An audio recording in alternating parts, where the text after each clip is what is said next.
Hip hinge. The hip hinge exercise is an important foundational exercise for many of the exercises taught here.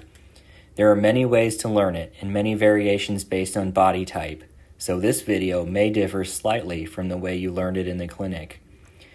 You should begin the movement by pushing your hips backward behind you with a neutral spine and a neutral or slightly extended neck, with a deep bend in the hips and a slight bend in the knees, with very little forward movement in the knees. Although it can differ slightly depending on height and build, your shoulders should be higher than your hips and your hips higher than your knees at the bottom of the movement. Taller people may need to widen their feet or allow a slight bending forward of the knees.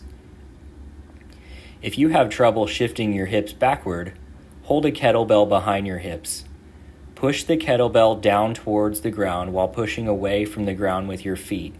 Then, push the kettlebell back with your hips, keeping the connection between your torso and your arms.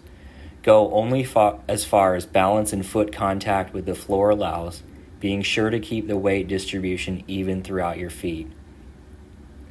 If you have trouble keeping your spine aligned during the movement, you can hold a dowel or a broomstick on your back, one hand holding behind the curve of your neck, and the other hand holding behind the curve of your low back, making sure to maintain contact with the sacrum, upper back, and back of the head throughout the movement.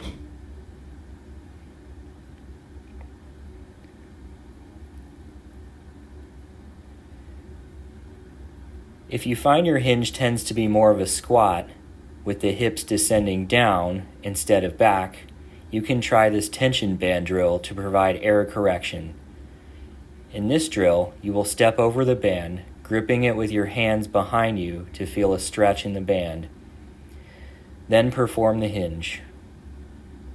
If you perform the hinge correctly, you will feel a tension in the band behind you while hinging. If you drop the hips, as in a squat, you will feel the band slack.